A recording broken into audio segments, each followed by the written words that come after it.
Ya, menurut saya sih kritik itu kan memang tugas media, tugas pers, dan oleh karena itu pejabat jangan tersinggung kalau dikritik gitu, malah itu jadi vitamin itu mah kritik itu. Nah ini sekarang banyak pejabat itu alergi sama kritik, itu masalahnya.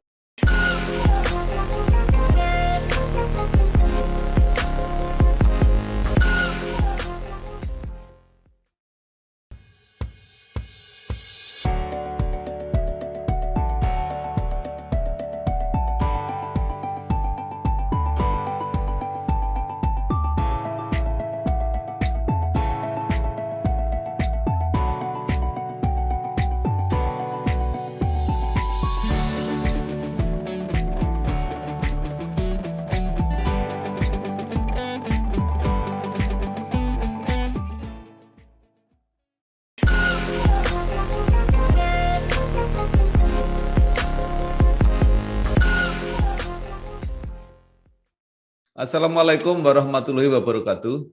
Waalaikumsalam warahmatullahi wabarakatuh. Bersama saya Bambang Sadono di kanal Inspirasi untuk Bangsa. Mudah-mudahan kanal ini selalu bisa memberi inspirasi, motivasi, dan edukasi. Saya sekarang sudah bersama dengan seorang tokoh, yaitu Profesor Dr. Azumardi Asra, MA CBE. Ini adalah gelar kebangsawanan dari Kerajaan Inggris. Beliau adalah guru besar di UIN Syarif Hidayatullah, tetapi juga yang menarik adalah baru saja terpilih untuk menjadi anggota Dewan Pers 2022 sampai 2025 yang mungkin akan mulai bertugas bulan April nanti. Apa kabar, Prof? Sehat Pak Bambang Sudono, sehat semua. Alhamdulillah Bapak kelihatan juga seger ya. Iya, Prof. Ini kembali menekuni dunia pers, tapi tidak bisa lagi di media cetak, jadi mengikuti media yang sekarang, yaitu media virtual. Iya, betul. Nah, sekarang bagaimana Prof. Azumardi ini melihat posisi media atau pers Indonesia, terutama media mainstream ini yang mulai dibicarakan lama-lama perannya makin berkurang.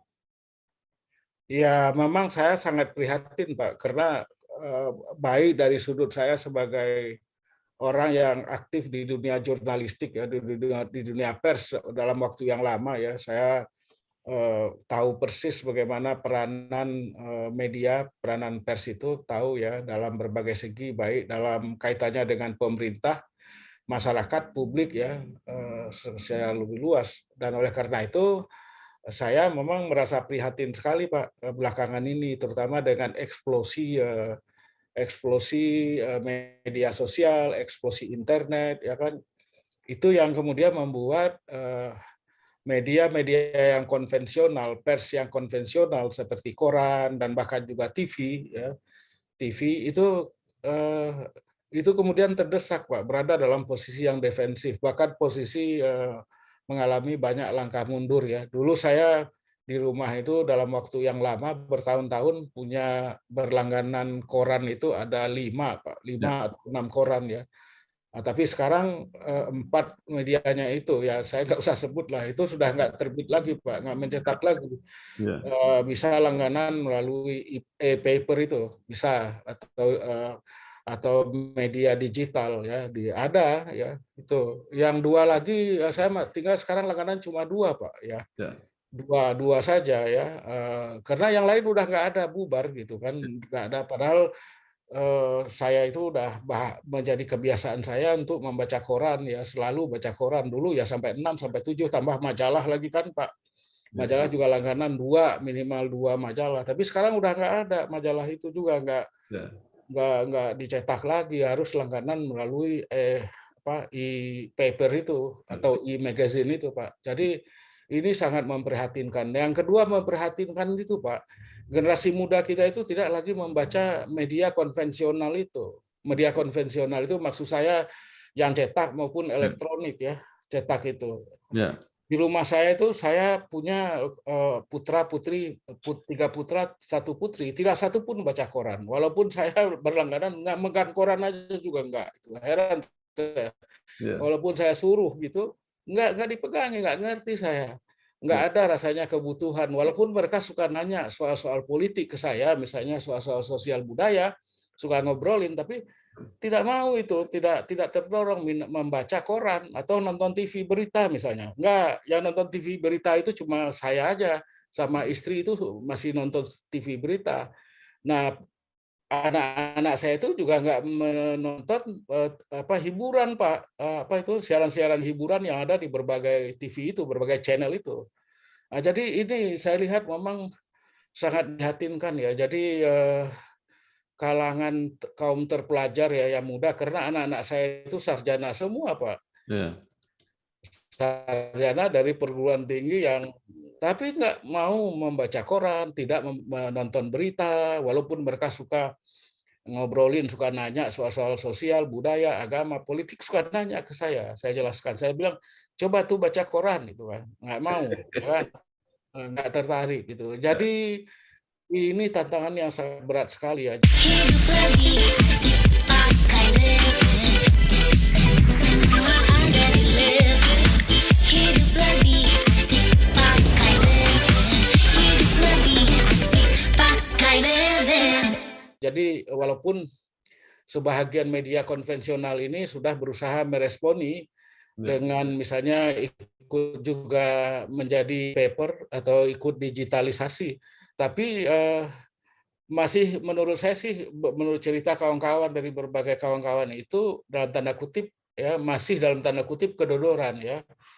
Kedodoran, iklan susah ya kan Pak. Padahal media itu kan harus bersandarnya dari iklan ya kan, kalau cuma dari menjual berita, menjual kertas begitu ya, koran gitu ya, nggak seberapa itu, dari langganan juga nggak seberapa, iklan. Ya. Nah itu, tapi kalau di apa itu di media digital itu kayaknya iklannya itu belum memadai, Pak. Belum memadai. Dan bahkan kemudian saya juga dapat cerita bahwa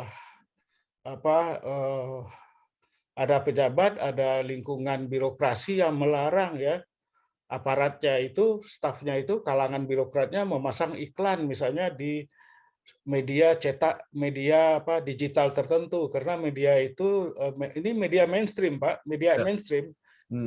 Untuk memasang iklan di media mainstream itu, tapi bersikap kritis sama pemerintah sekarang, itu dilarang oleh pejabat tinggi itu. Jadi semakin beratlah gitu ya. Jadi gimana ya, kok ada pejabat yang seperti itu ya? Menurut saya sih kritik itu kan memang tugas media, tugas pers, dan oleh karena itu pejabat jangan tersinggung kalau dikritik gitu, malah itu jadi vitamin itu mah kritik itu. Nah ini sekarang banyak pejabat itu alergi sama kritik, itu masalahnya Pak. Makanya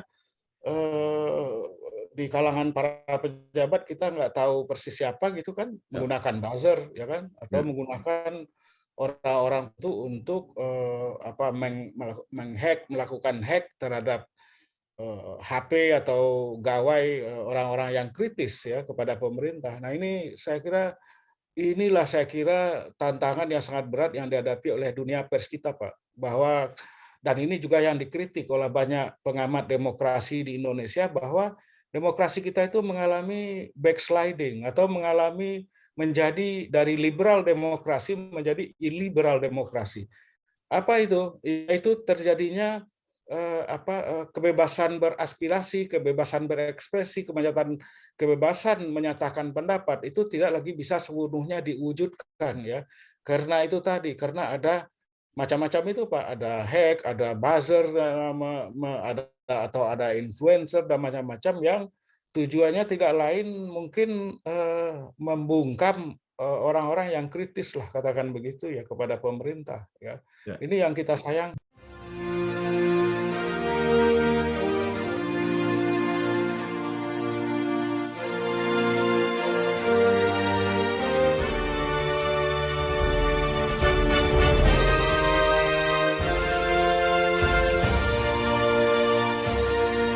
Ya, baik, Prof. Nah, mungkin media-media mainstream ya, yang kita kenal dengan media cetak, media penyiaran, itu mungkin sudah menjadi apa ya, nostalgia gitu masa lalu. Tapi pertanyaannya itu, apakah media virtual ini belum bisa menjawab kebutuhan kita, Pak? Kayaknya belum, Pak. Belum ya. Jadi saya kira memang tantangannya berat karena literasi pers, literasi media itu kelihatannya masih belum memadai, Pak. Ya, contohnya tadi yang secara konkret dari anak-anak saya itu, literasi medianya, literasi persnya itu rendah sekali. Jadi saya kira ini kita harus melakukan memang berbagai cara agar generasi muda kita ini, generasi milenial ini punya literasi media, Pak, literasi pers, terutama karena apa? Karena eh, melalui media mainstream lah, arus utama itulah bisa diperoleh, bisa didapat informasi dan macam-macam yang lainnya, analisis dan seterusnya itu yang bisa dipertanggungjawabkan.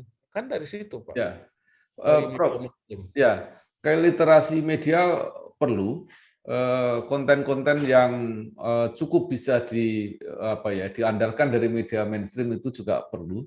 Tetapi kan mungkin arahnya tetap menggunakan platform digital. Jadi seperti e-paper dan sebagainya itu. Jadi yang penting baca, walaupun tidak mesti harus melalui media cetak misalnya. Gitu, Prof. Ya, betul, Pak. Betul. Jadi kita nggak bisa memaksakan mengubah atau sulit lah untuk misalnya memaksakan generasi milenial sekarang ini pagi-pagi pegang koran misalnya ya kan, seperti saya misalnya pagi-pagi sebelum sarapan atau sesudah sarapan kalau nggak baca koran ya nggak bisa, rasanya hidupnya nggak lengkap, Pak. Nggak bisa itu. Kalau korannya telat datang ya, telat misalnya datangnya baru setelah jam 6, wah, itu udah pusing saya bikinnya gitu, Pak. Jadi, nah generasi muda kita nggak bisa begitu. Walaupun koran itu dikeletakkan di depan mereka, tetap tidak mereka sentuh gitu ya. Jadi yang menyentuh itu cuma saya aja. Nah, generasi milenial itu nggak bisa kita paksa untuk memegang koran, Pak. Jadi oleh karena itu platform digitalnya itu yang harus diseminasikan ya, dikampanyekan secara dengan berbagai cara lah, Pak ya. Saya nggak tahu, mungkin juga melalui lokus-lokus pendidikan, Pak, ya kan. Saya nggak tahu di dunia pendidikan kita ini tidak ada mata kuliah atau mata pelajaran mengenai pengembangan literasi media, Pak, literasi media yang sehat lah gitu ya. Tidak ada. Makanya kemudian anak-anak kita itu, dan bukan hanya anak-anak, remaja kita dan bahkan orang tua kita lebih banyak juga yang menggunakan media sosial itu untuk hal-hal yang negatif, Pak. Jadi oleh karena itu pendidikan literasi ini harus kita bikin, Pak. Saya kira Dewan Pers harus melakukan itu, kampanye ke sekolah-sekolah, ke kampus-kampus agar literasi media, ya kan, literasi media, dan kita juga bisa menggalang misalnya kelompok-kelompok berpengaruh dalam masyarakat seperti ormas misalnya ya. Itu kita coba mengkampanyekan kampanye atau pendidikan literasi media yang sehat, Pak. Itu harus kita kampanyekan, Pak. Sebetulnya sudah ada usaha-usaha ke arah situ gitu. Misalnya MUI, Majelis Ulama Indonesia, pernah mengeluarkan fatwa mengenai bagaimana cara bermuamalat itu berhubungan sosial melalui media sosial gitu. Itu ada fatwanya, tapi fatwanya itu tidak disosialisasikan juga secara luas gitu, sehingga kemudian kita melihat media sosial itu banyak sekali yang muncul ekses negatifnya, Pak.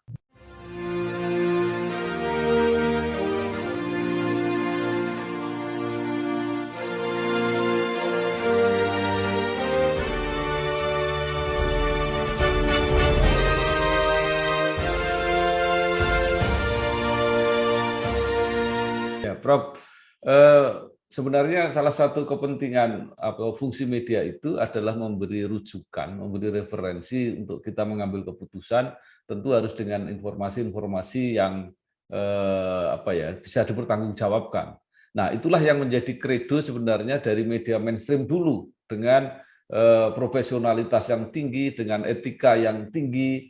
Tetapi sekarang kan persoalannya itu apakah karena kecepatan memberi informasi menjadi media virtual atau sosial ini tidak begitu cermat, tidak begitu hati-hati. Nah, sekarang persoalannya adalah bagaimana cara memindahkan semangat untuk memberikan informasi yang bisa diandalkan, bisa dipercaya itu ke media-media baru yang tentu masih harus banyak belajar, banyak menyesuaikan, banyak membuat komitmen bahwa media ini tidak sekedar untuk menyampaikan informasi apa saja, tetapi informasi yang memang bisa dipertanggungjawabkan dan sehat. Ya sebetulnya Pak, kalau saya lihat sih media-media mainstream itu arus utama itu saya kira sangat cepat ya di dalam misalnya melaporkan, menganalisis berbagai peristiwa gitu. Jadi kita dengan cepat ya. Dan saya kira juga katakanlah .com yang ada itu Pak banyak sekali kan. Sebagian besarnya sih bagus Pak, menurut saya sih baik ya. Saya sebutlah misalnya ya banyaklah, saya nggak usah sebutkan nanti yang lain tersinggung ya. Tapi sebagian besar menurut saya sih lumayan lah, bagus lah ya. Ada juga 1-2 menurut saya di antara media medsos.com katakanlah begitu. Medsos.com itu yang bukan nama yang terkenal begitu ya, bukan seperti mainstream ya. Yang memang kelihatan sekali dalam pengolahan berita, pengolahan digital laporan-laporan digitalnya itu tidak bagus ya. Mungkin karena kualitas jurnalisnya yang nggak bagus, yang nggak paham isu yang diangkat gitu ya. Saya juga sering diwawancarai oleh kawan-kawan dari media-media seperti itu. Saya karena pernah jadi wartawan ya selalu berusaha melayani mereka. Ya. Karena apa? Karena kalau saya nggak mau menolak ya kasihanlah gitu kan. Nah cuma sering juga menimbulkan kekecewaan. Prinsip 5W 1H-nya nggak jelas ya, nggak jelas Pak ujung pangkalnya itu di apa yang terjadi bagaimana gitu nggak jelas, itu ada seperti itu ya kan. Tapi tidak menulisnya secara sensasional, cuma secara teknis saja, keterampilan jurnalistiknya nggak memadai ya kan.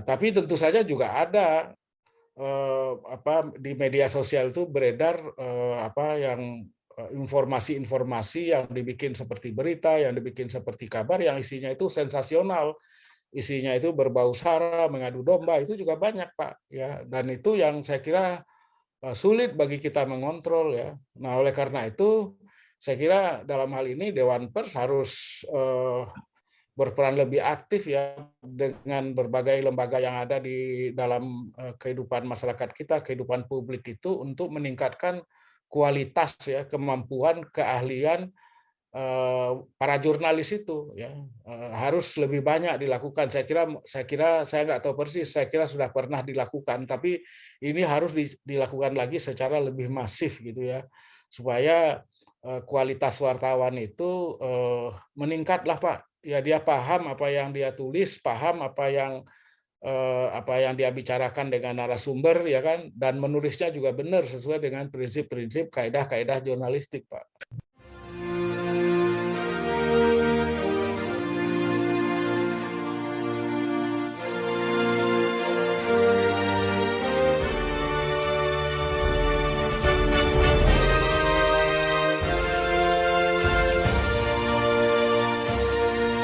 Ini cerita anak muda yang berani, sibuk sampai nggak bisa ngajuin KPR di bank. Iya nih. No worry, kan ajuinnya praktis dengan sentuhan jari.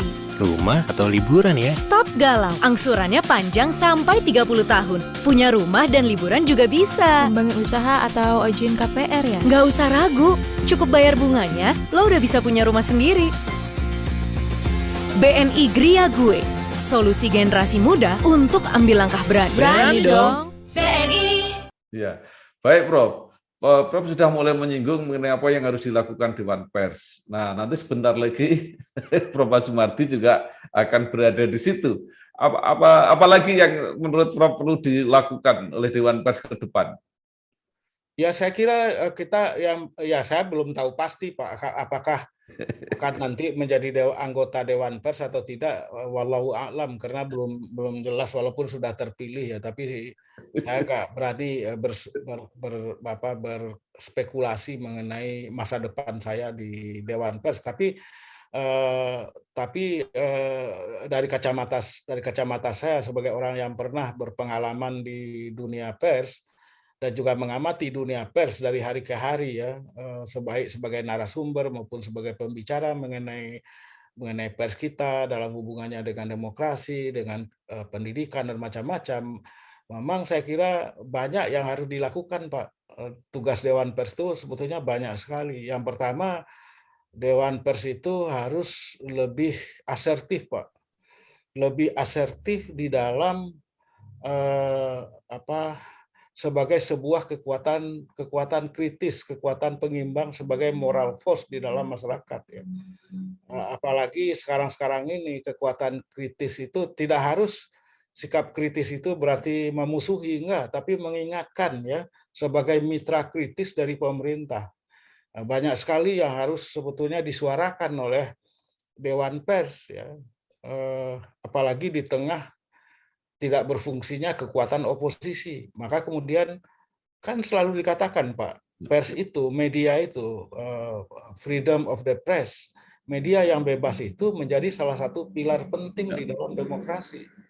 Nah, jadi ketika misalnya kekuatan-kekuatan pilar yang lain, civil society, katakanlah begitu Pak, masyarakat sipil, masyarakat madani mengalami kelumpuhan, tidak bisa lagi banyak bicara, maka kemudian ya media harus tetap menyuarakan itu. Jadi oleh karena itu maka Dewan Pers harus lebih asertif Pak, untuk menyampaikan pandangan-pandangan pengimbang ya, memberikan saran kepada pemerintah ya.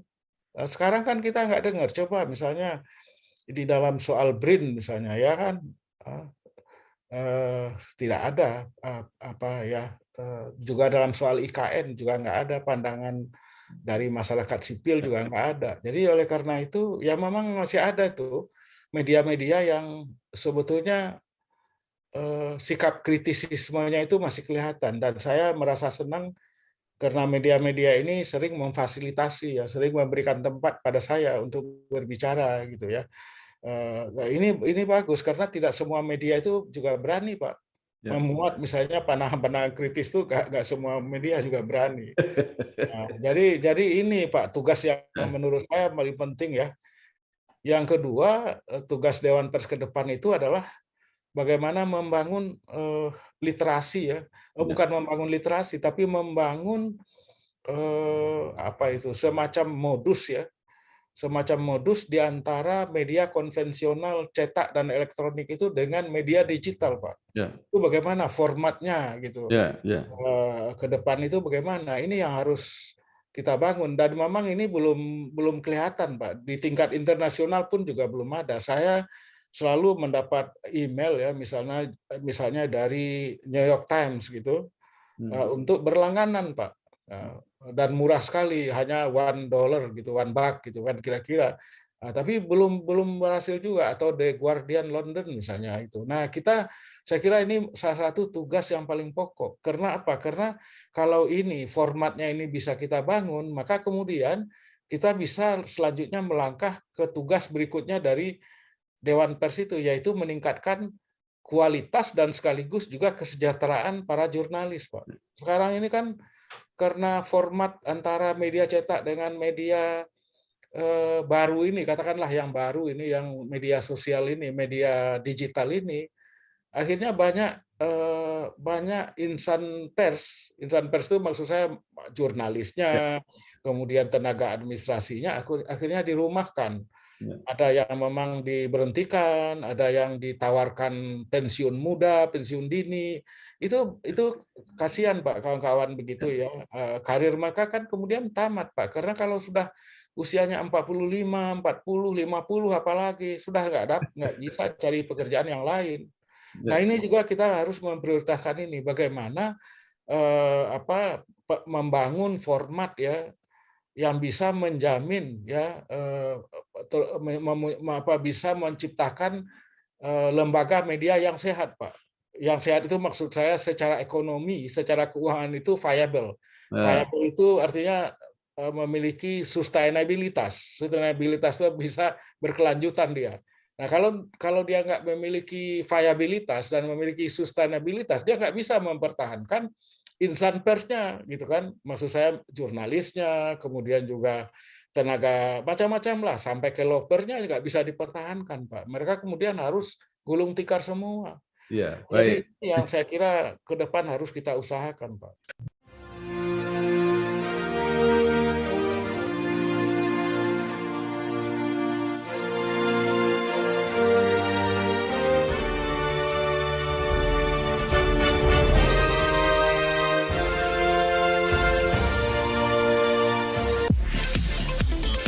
Tinggal selfie tabungan jadi. Hidup lebih asik pakai Leven. Hidup lebih asik pakai Leven. Ya, Prof. Kalau dari segi regulasi, mungkin Prof juga mengetahui bahwa dunia media kita itu antara lain diatur melalui Undang-Undang Pers, Undang-Undang Penyiaran, dan terakhir ada Undang-Undang ITE. Mungkin ada perbaikan-perbaikan yang harusnya dilakukan secara mendasar melalui perbaikan undang-undang itu, Prof. Apa menurut saran Prof? Ya saya kira mungkin kalau di undang-undang persnya ya itu memang mungkin harus direvisi lah, Pak, karena banyak sekali perkembangan yang terjadi ya, akibat dari revolusi komunikasi itu, Pak, banyak sekali perubahan. Nah, kita ingin media-media konvensional itu bisa didukung kekuatan hukum untuk memelihara, menjaga identitasnya, menjaga eksistensinya itu harus diperkuat, Pak, gitu. Dan juga saya kira juga hubungan di antara media-media ini dengan pemerintah ya itu harus diatur lebih sehat lah. Jangan sampai ada misalnya hanya karena mengkritik ya kan, atau karena mungkin menggali informasi, misalnya melakukan investigative reporting, misalnya ada pejabat yang tersinggung dan kemudian melarang seluruh instansinya itu memasang iklan ya kan di media itu kan saya kira satu hal yang tidak benar, walaupun secara keseluruhan sebetulnya ya memang pernah ya, katakanlah dari tahun 99 sampai mungkin 2015 gitu, Pak, Indonesia itu masih merupakan negara di mana kebebasan pers itu mungkin paling tinggi lah, paling bebas di Asia Tenggara minimal, Pak, ya. Kita tahu bahwa di negara lain seperti Filipina misalnya, jurnalis itu sering menjadi sasaran kekerasan, ya. Lebih banyak ya menjadi korban kekerasan. Walaupun di Indonesia juga ada, dan ini juga menjadi agenda kita, harus kita lebih serius mengusahakan ya, harus ada regulasi lah, Pak, yang bisa melindungi ya, wartawan, melindungi jurnalis kita ini dari kekerasan yang dilakukan oleh aparat ya. Datangi semaunya, dibawa semaunya, begitu kan. Kemudian mungkin juga nggak jelas itunya, itu masih berlaku lah, terutama di daerah. Kita masih dengar berita itu, misalnya kalau ada jurnalis yang menulis atau meneliti misalnya mengenai pertambangan belum lama ini di Kalimantan Timur ya, itu hilang, Pak, orangnya, Pak. Iya kan. Jadi ini saya kira perlu regulasi perlindungan yang lebih jelas. Walaupun seperti yang tadi saya katakan, media kita, pers kita di Indonesia ini lebih bebas dibandingkan misalnya dengan Singapura atau dengan Malaysia, apalagi ya dengan Thailand. Di Thailand kita kan tidak boleh mengkritik raja, ya kan. Itu. Kalau di Indonesia sih masih bisa lah media kita mengkritik presiden atau wakil presiden, masih bisa. Tinggal diksinya saja, Pak, kosakata yang kita gunakan, tapi pada dasarnya boleh, nggak ada masalah gitu. Nah, tapi selain itu ada kekurangan-kekurangan, masalah-masalah yang harus kita perbaiki, termasuk tadi itu perlindungan terhadap jurnalis kita, kemudian juga termasuk kebebasan yang menyurut karena diancam oleh undang-undang ITE itu Pak, pencemaran nama baik, pelecehan, dan macam-macam itu yang tidak pada tempatnya gitu, yang Ya. itu menjadi pasal karet. Nah, jadi undang-undang itu harus diperbaiki Pak. Walaupun Menko Polhukam Mahfud MD mengatakan pasal-pasal karet di undang-undang ITE itu mau direvisi, tapi kan belum jelas hasilnya. Ya. Polisi kita, aparat kita di lapangan masih saja menggunakan pasal-pasal itu, pasal-pasal karet itu Pak.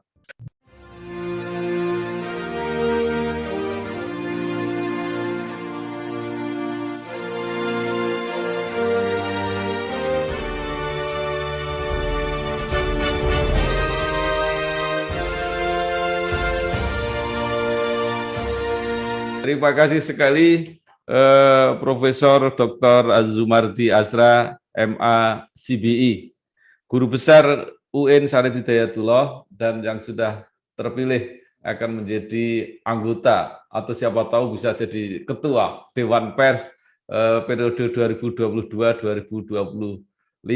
Apa yang disampaikan tadi benar-benar mencerahkan kita semua, termasuk fungsi pers yang sesungguhnya yang dibutuhkan oleh bangsa dan negara ini. Terima kasih Prof, sehat terus. Terima kasih Pak Bambang Sudono. Sukses ya, inspirasi untuk bangsanya sukses. Ya. Wassalamualaikum warahmatullahi wabarakatuh. Waalaikumsalam warahmatullahi wabarakatuh.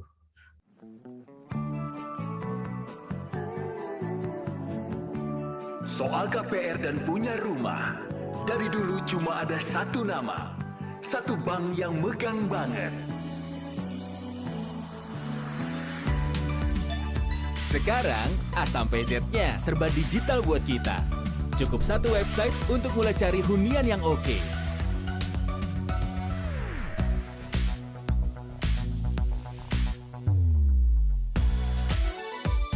Lagi sesibuk apapun, cukup satu fitur ngajuin KPR online.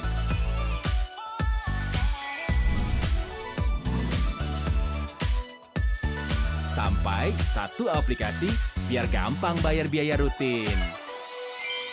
Kini, semua ada di jarimu. Satu nama dengan pengalaman 45 tahun memimpin segmen KPR. KPR, pasti BTN.